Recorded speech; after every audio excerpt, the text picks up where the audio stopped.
Welcome into Locked On Phillies. A nice weekend for the Phils. They take the opening series against the Oakland Athletics. No sweep, but they won games 1 and 2. We'll recap games 2 and 3 in this episode and also talk about Bryson Stott's defense and how comfortable the fan base feels with him after his performance on opening day. So much on a packed Locked On Phillies.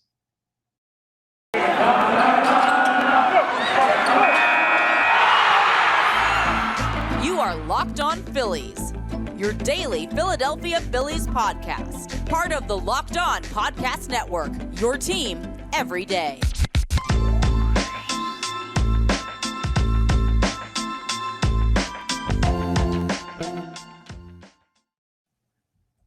That's right. It is your team every day. It's Locked On Phillies. I'm your host, Connor Thomas. Been talking Phillies baseball for years over on 97.5 The Fanatic on Philly Sports Talk Radio. Now happy to be with you here on Locked On Phillies. And I want to thank you for making Locked On Phillies your first listen every day.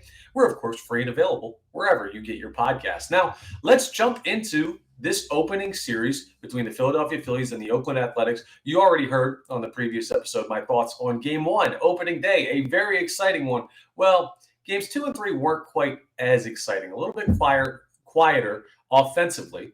So we'll break down first Game 2, in which the Phillies defeated the Oakland Athletics 4-2 to move to 2-0 on the year. So the opening day, an offensive explosion. The Phillies put up 9 runs. You kind of get the fireworks. Everybody has a hit but Matt Vierling. And they come out looking like that potent offense that we thought and we're pretty sure we're getting come regular season. It was a great start for the Phillies. And what they followed that up with, it wasn't a bad performance. I don't want to say that by any stretch of the imagination. It just wasn't quite as exciting. There wasn't as much firepower as what you saw in Game 1. Only put up 4 runs, but the way they put it up was interesting. So if you remember, on opening day, Kyle Schwarber comes out and in a 3-2 count on the very first at-bat of the season, his first at-bat as a Philly, bang, he deposits one in the right field seats. How awesome was that? What a cool moment. Stadium goes wild. A sellout crowd went nuts. It wasn't a sellout crowd on Saturday for Game 2, but it still was 41,000 and change that were at the game.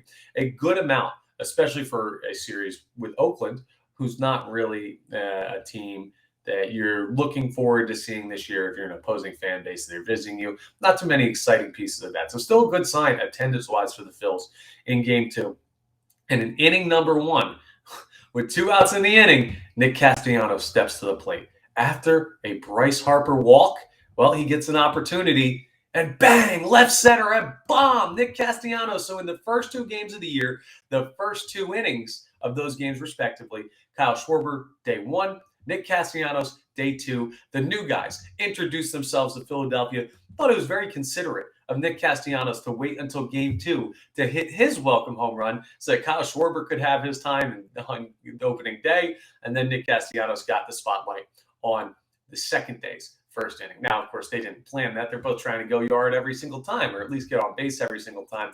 But it was cool how that worked out. That Castellanos basically had his moment just like Kyle Schwarber had his on opening day, rather. Outside of that, though, so that was the bottom of the first against Cole Irvin. Of course, you remember him from his time here in Philadelphia. Not a very hard-throwing pitcher. Definitely not a number 2 pitcher in a rotation caliber guy. So the Phillies benefited from a weak Oakland Athletics pitching staff. But after the first, Irvin settled in. He really didn't have that bad of a day, all things considered. Just got hurt in the first and got hurt in the 6th inning. But I'll tell you who had a great day. Not bad of a day. Kyle Gibson was unbelievable. So we don't have any more scoring from either side after that Castellanos home run in the first inning until we get to the 6th inning. In between, here's all that Kyle Gibson did.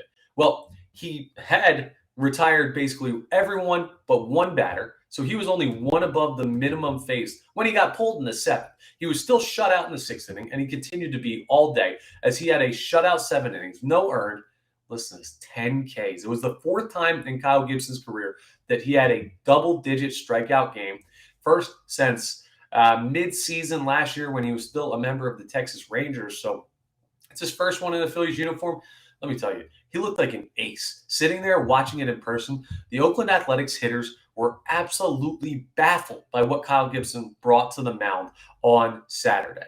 He was unbelievable. He was efficient with his pitches as well. Like he was getting through innings in 10 pitches, 12 pitches, very low pitch counts. It was great for Gibson, especially a guy that you think about this pitching staff. Wheeler's the one. Then Nola's probably the two.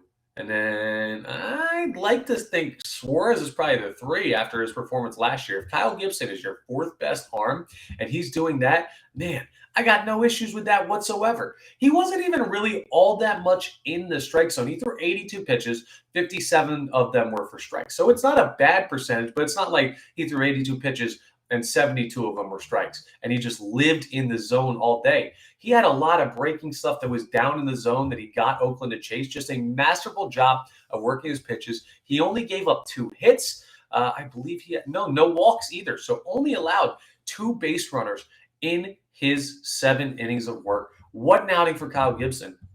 And if he can continue to do that, I just said it, with how this rotation stacks out, this could be one of the better rotations in baseball. It's on guys like Kyle Gibson and Zach Eflin, who we'll talk about when we recap Game 2 in the next or Game 3 in the next segment, and Ranger Suarez to hold the rope, because we know what we're getting out of Zach Wheeler. We hope we're getting a solid year out of Aaron Nola, but even if at his worst, he's still a serviceable major league pitcher. It's these other guys that if they overperform, or for Ranger Suarez perform up to the level he did last year, this rotation is dangerous. So Gibson was absolutely the player of the game in Game 2. The Phillies would have been fine just pretty much with Castellanos' 2-run homer that he hit in the first inning. Of course, Oakland ended up scoring 2, but that gets you basically to where you need to be. So when you score enough runs to tie the other team's total just in your first inning, that's probably a pretty good sign for you winning that game. Well, let's talk about how the Phillies got the rest of their 4 runs. So in the 6th inning, it was kind of like, okay, Irvin settled in a little bit, starting to feel good. You're starting to wonder if you're the Phillies, okay, are they kind of like being lulled to sleep? Because Cole Irvin's not that great of a pitcher, but it's like, okay, we hit the go-ahead home, or the go-ahead. We hit the early home run with Nick Castellanos to go up 2-0. And then Kyle Gibson's throwing really well. So you just got the sense that the Phillies were like entranced with how well Kyle Gibson was throwing and let the foot off the gas maybe a little bit there, but not in the 6th inning. By that time, the Phillies were needing an extender for sure. Gibson was still chucking, but you didn't feel like perfect with a 2-run lead. It was still stuff needed to be worked out. Irvin was getting near the end of his leash, though, especially this early in the season. So the 6th inning was a typical time where you'd want to see a good team strike on a lower-end starter, and that's absolutely what the Phillies did. So Rhys Hoskins, who has been hot all year, he finally leaves the yard. He hits one to left field, 363 feet there to make it 3-0 in the 6th. A solo shot. You're like, okay, here they go. They're waking up a little bit, and Irvin looks a little bit lost. Maybe they can add more on top of what Hoskins did, and then bang! Gene Segura, almost to the same exact seat. I'm pretty sure it was the same section. If not, it was one section over from where Rhys put his out, hits another one to left field. The Phillies go back-to-back for the first time on the year, the first time since I think it was like August of 2021. And what an answer by the Phillies to a couple quiet innings. That was all the scoring that would happen for the Phils on the day, but it was all they would need. And seeing the start that Hoskins has had to the year, seeing the start that Segura has had to the year, there's really no Phillies players that I'm overly concerned with at the dish right now besides Matt Vierling.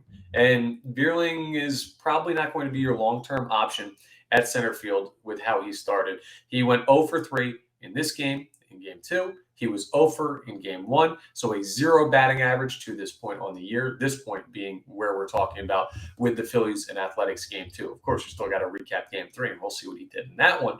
But the Phillies' the Phillies lineup has looked solid. I think they've got clearly an even higher ceiling. Like what we saw on opening day is probably going to be closer to what we see from them than what we saw in Games 2 and 3. I do think that they have a higher offensive output ready, but hitting takes a while to catch up to pitching when you're early in the season. It takes these guys some time to adjust to live pitching, especially with the shortened spring training.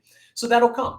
Just to wrap up what happened in the remainder of the game with the Oakland Athletics actually scoring 2 runs at some point in the game. Might as well tell you how that went ahead and happened. They scored later once you got ahead, and Gibson came out after the 7th. So Gibson got 1, 2, 3 in the 7th. And you know what I love? Opening day, Joe Girardi might have left Aaron in there a little bit too long. Well, he doesn't do it with Gibson. He pulls him at the right time. Everything was fine with that.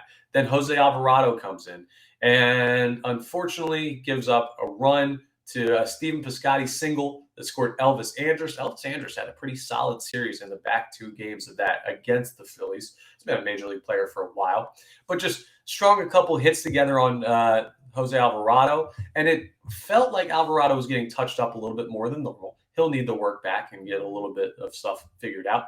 A quiet 8th, and then in the top of the 9th, Corey Knebel got his first save situation.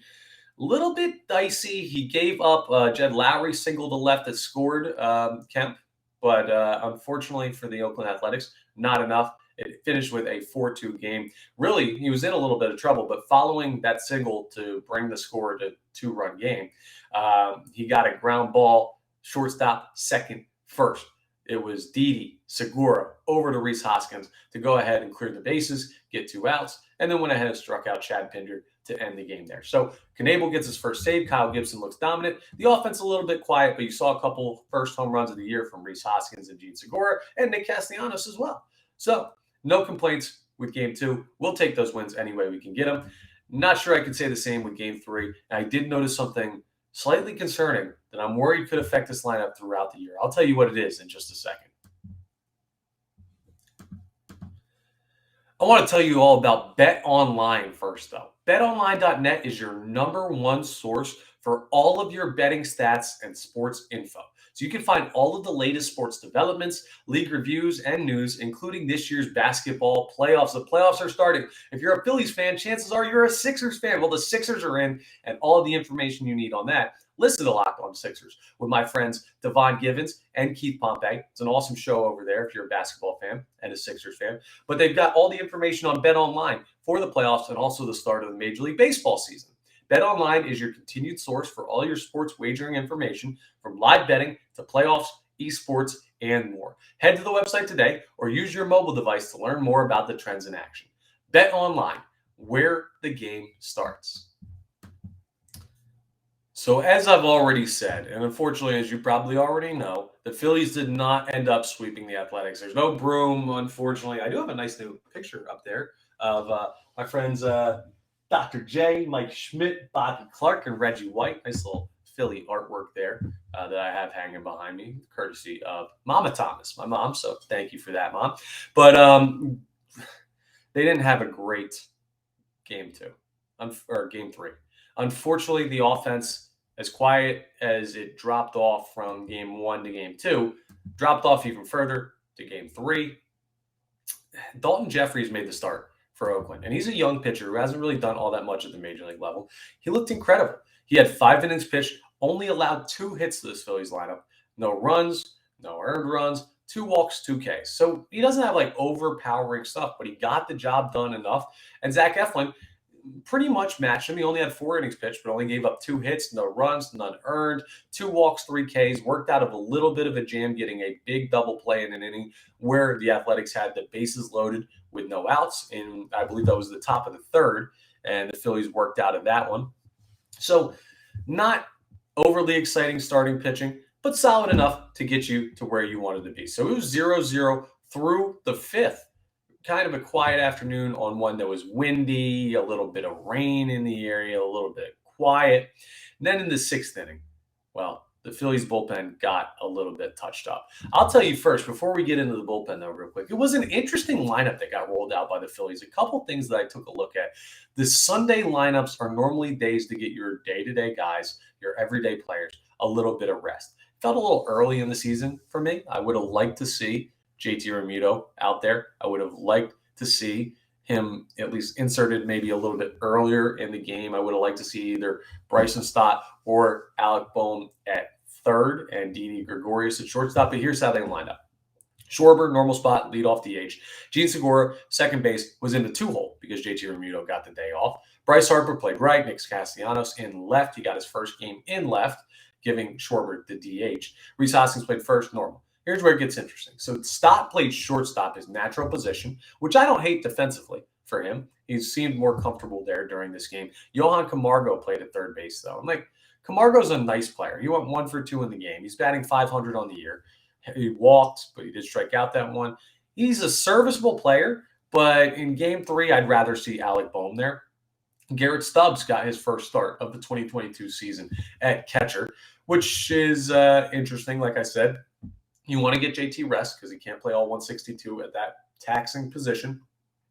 But I would have liked to see him here. And then Matt Vierling was in center again. Now, Matt Vierling walked. He made it on base for the first time in the year, but he went 0 for on the game again. So a little bit of a weird lineup. Some of the guys you want to see, Didi, Alec Bohm in that scenario, or JT catching, were not in the lineup, and JT did pinch hit and came in and caught the 8th and the 9th innings in this one. But just a little bit of a question mark for me. I don't totally disagree with it, but it's interesting to see how quickly they went to some of the reserves that they had on the bench in just game 3 of the series. Almost feels like they're like, okay, we're playing Oakland. Maybe we can get away with resting a guy or two here.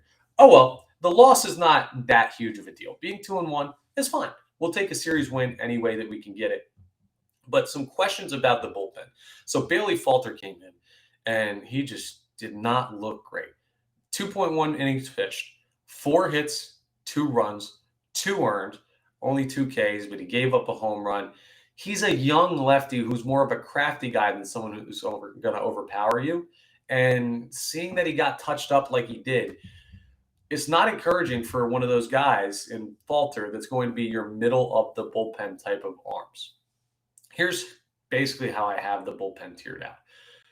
Juris Familia, Brad Hand, Jose Alvarado, Corey Knebel, Connor Brogdon. You feel pretty good about going to those guys at any time. Knebel, obviously the closer, but those guys you can go to at any time. So Anthony Dominguez, just because he's coming off the injury, he should be in that group, and he probably will be relatively soon. But for now, I just got to see a couple more outings from him to make sure he's fully recovered and back to being the self that we saw on opening day and also in this spring training and when he's been in better shape. And there's this other group of like Damon Jones and Bailey Falter and Nick Nelson. The guys like that they're kind of in the middle that it's just like, okay, they're going to see some innings, but I'd rather see those top tier guys than them.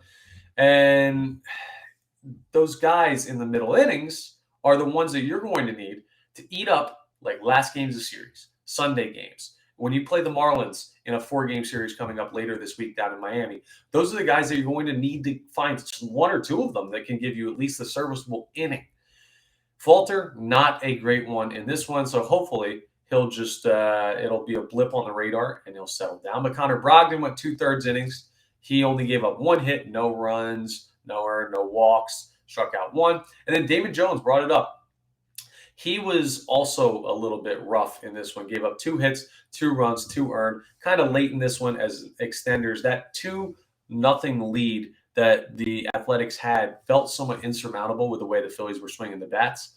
And then the 2 that Damon Jones gave up later in the game when he came in relief to finish everything out, giving those runs up in the top of the 9th, really put the nail in the coffin. A 2-run lead, okay. But once you go up 4-0 with the Phils only having 3 outs to work with, you can kind of put that one in the books. Gene Segura did homer in the bottom of the 9th to lead off that inning. Gave you a little bit of a sense that the Phillies might have some life. Ultimately didn't materialize after that. They didn't score again in the game. But I like what I'm seeing from Gene Segura to start the year. He's leaving the yard a little bit. And 2 home runs, well, he leads the team. Who would have thought that after the opening weekend series, that Gene Segura would be your leader in the clubhouse for home runs on this team? I wouldn't have picked him, but it's nice to see because I know the other guys are going to hit. It's a good sign. Here's my issue with the Phillies at the dish and what I attribute their trouble to in the closing game of the series against Oakland. They didn't see many pitches at all. Let me just total this up and take a look at how many pitches were thrown in the game for the Oakland Athletics. 48 from Dalton Jeffries through 5 innings pitched. Anytime that number is less than 10 times the number of innings. So like, for example, if you pitch 4 innings, should throw 40 or more pitches. 5 innings, 50 or more pitches. Anytime that number is below that, you're not being selective enough at the dish. Total number of pitches through 9 innings, 103 pitches for the Oakland Athletics to get out of there. You compare that to what the Phillies did, 144 pitches. When you're throwing 41 more pitches than the opposing team, that's an issue. It's not a good sign. It means you're giving up hits, you're giving up walks, you're giving up runs. And it's on the Phillies hitters. We know the strength of this ball club is the lineup. These hitters have to be selective. Even though you're a very talented baseball team who can hit the ever-living you-know-what out of the ball, you still can't just swing at everything. And it felt like the Phillies kind of almost thought, okay, we're good enough and we have a good enough lineup. We're just going to hack at everything. And eventually we're going to run into something and we're going to hit the ball out of the ballpark and it's going to be enough. Well, that's not always the case. And I don't think it's going to be a long-term issue with this team. I hope it's not. But the selectiveness on Sunday is why they ended up ultimately falling short of the sweep against the Athletics. So you'll see that come with time. They got plenty of guys on this team that are selective. Bryce Harper walks a ton. Kyle Schwarber walks a ton. Rhys Hoskins has a great eye. Guys like that are going to go ahead and see a bunch of pitches, and they'll settle in. It's just some early season observations as to why they dropped the game to a team that I feel like they shouldn't have lost to on that day. But they did. The Phillies are 2-3 to start the year, and now we move on to a very, very interesting series with the New York Mets. And listen to how these pitching matchups stack up. Ranger Suarez goes today. Zach Wheeler goes tomorrow. Aaron Nola goes in Game 3 of the series. If I'm the New York Mets, I'm a little bit worried about what I'm seeing there as far as the opposing pitching matchups. Taijuan Walker will throw for the Mets tonight, and you will see Scherzer at some point in the series. I believe he's throwing in Game 3 matched up with Aaron Nola. So you go ahead and see some good pitching on that side too from the New York Mets. But a big series, not so much that it matters in the standings. We're so early. Nice little measuring stick, though. Who was hot at the start of the year, and how do these new rosters match up with each other? Speaking of big things, big matchup, big at-bats, big pitching. Well, there's a big show I want you to check out. I always thank you for making Locked On Phillies your first listen every day, but I also want you to check out Locked On MLB Prospects. We're going to talk about one of the Phillies' recent prospects that got called up, Bryson Stott, in our next segment. But Lindsey Crosby is talking about prospects constantly. He's Locked On MLB Prospects, and he knows everything about guys that play in the minors, play in college, play at the high school level, the draft, Rule 5 guys, international players, anybody who could be a prospect for a team that teams are looking at. You better bet Lindsey has some great information on them. So go ahead and check out everything that he's got over there at Locked On MLB Prospects. All right, let me tell you guys about Built Bar. Built Bar is amazing, and getting ready for summer and beach season. The weather's changing. It's going to be in the high 70s here in Philadelphia for the first couple of days of this week. So you got to show off the arms, got to pop the guns out, and the best way to make sure you're ready to do that is by taking Built Bars. They're awesome, and they taste great. It's not like the protein bars you have to suffer through. It tastes amazing because they have 100% real chocolate. So real chocolate, it can't be good for you, right? Wrong. 130 calories, 17 grams of protein, and only 4 grams of sugar, 4 net carbs. Those are great numbers for you to build up some muscle or cut down on some weight. Built Bar is awesome for you to supplement your workout, and it gets you ready with some great flavors. Listen to some of these. Mint brownie, coconut almond, plus they have protein-infused marshmallows. They're Built Bar Puffs, which taste great as well. That's because at Built Bar, they're all about the taste. They make it taste delicious first, then figure out how to make it healthy. And I don't know how, but they pull it off every single time. So I want you to go to Built.com and use promo code LOCK15 for 15% off your order. Use promo code LOCK15 for 15% off at Built.com. All right, it's time for Off the Pole, the segment where on Friday I go ahead, and this week it was Saturday because we wanted to break up opening day and talk about it the day after. But the last show of the previous week, I go ahead and give you a poll question that I post on our Twitter account at LO_Phillies. It's also posted at Connor Thomas 975 on Twitter because I retweet it from the Locked On Phillies account. But we ask a Twitter question to you, the listener out there, and I get your opinion via vote on what you think the question, like based on the question. They're always yes or no, or one option or the other between two players. Makes it nice and easy for you. And then on Monday, the second half of the segment for Off the Poll is I take a look at your response, what you voted for in majority, who won the poll, or what option won the poll. And then I'll give you my thoughts, and I'll also try and rationalize why I believe the majority of the fan base went a certain way. So this week's Off the Poll, the question here that we have, let me go ahead and just pull it up on our Twitter. After what you saw from Bryson Stott defensively this weekend, do you still feel comfortable with him at third base. Now, of course, this came out following his opening day performance where he had 2 errors in the same inning, the top of the 7th, where the A's made a little bit of a comeback, made it to a 2-run game, 2 or a 1-run game. They did cut it to 1. I just forget if it was the same inning. But seeing that, and he bounced back and he made a couple plays after that. How do you feel about him at third? Do you feel like the Phillies should move him to his primary position of shortstop, or what is your comfort level with Bryson Stott? Are you still cool with him? Well, there is a resounding answer from the fan base, and I totally agree with you guys. Let me go ahead and let you know. 91% of responders said that they were still comfortable with Bryson Stott at third base. Only 9% said no. So that's a good number of you, basically all of you, that said, yeah, I'm still cool with the kid at third base. And it is preemptive to say you're not comfortable with him at third. There's going to be growing pains.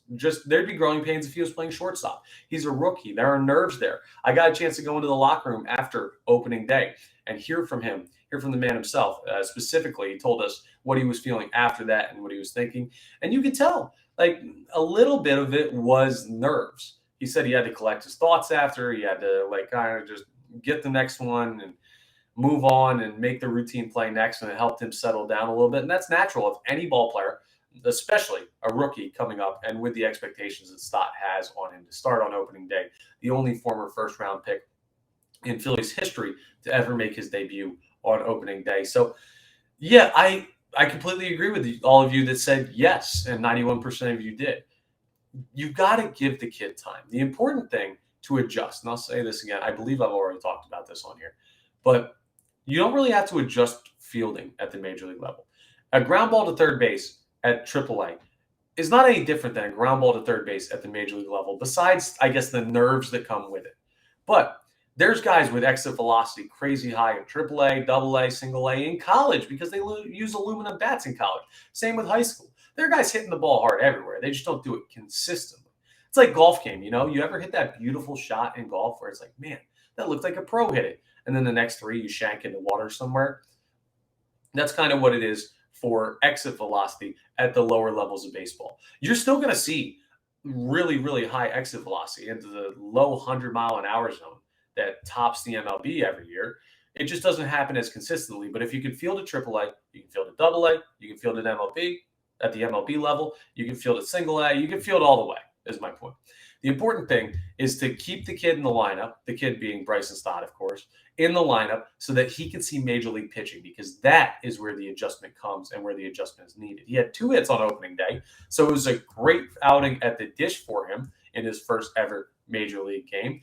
He went ahead and went 0 for 3 in game 3. He sat game 2. So a little bit of an inconspicuous second appearance by Bryson Stott. But the important thing is swallow the defense now.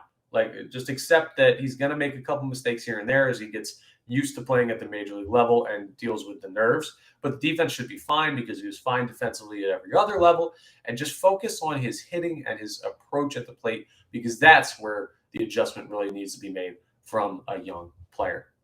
That's all. That's how I feel about Off the Poll. So I agree with you. We've been pretty much in agreement in the last 2. We'll have to see if we can keep that streak going, folks, for next week's Off the Poll. But so much to get into this week. We got 3 games with the Mets, a couple games with the Marlins before we're done our programming for the week, but a 4-game series in total there. So much to get into over the course of the week. So make sure you're staying locked in on Locked On Phillies so you get all your latest information, my reactions to the game. And I got to just say, I didn't make it to the yard yesterday because I had Sunday softball that I was playing in. So hand up, that loss is on me. They're still undefeated while I'm at the ballpark. So hopefully I'll be there for the Mets. Not hopefully. I will be there for the Mets game tonight at Citizens Bank Park. Hopefully the streak stays alive for that one, and they can get their first win in the NL East coming up this evening. That's all I got for you on Locked On Phillies. Real quick before we're out of here, I want to thank you for making Locked On Phillies your first listen every day. Now make your second listen Locked On MLB. Paul Francis Sullivan, we call him Sully around here. He knows the MLB inside and out. Everything about it, the history, the present, knows all the teams, knows all the great stories. He covers so much stuff from around baseball in general. It's the overarching Locked On MLB show. So go ahead and check that out and make him your second listen. Make sure you're subscribing as well and rating, reviewing everything on YouTube, podcasts, wherever you get your podcasts, following us on Twitter at Connor Thomas 975 at LockedOn_Phillies. I owe you guys some bonus content because we hit 150 subscribers on YouTube. Keep that coming up. Our next margin will be at 300 subscribers, and I'll tell you what that bonus content is a little bit later this week. But make sure you're locked in because it gets you more bonus information. It gets me a little bit of a better leeway to cover some more stuff, and it helps build the podcast's notoriety. Yeah, we'll go with notoriety so that I can put on an even better show for you. So let's make sure we're doing all of that. But appreciate you listening. As always, appreciate you being with me here on Locked On Phillies. Hopefully the Phils take down the Mets tonight, and I will talk to you all tomorrow.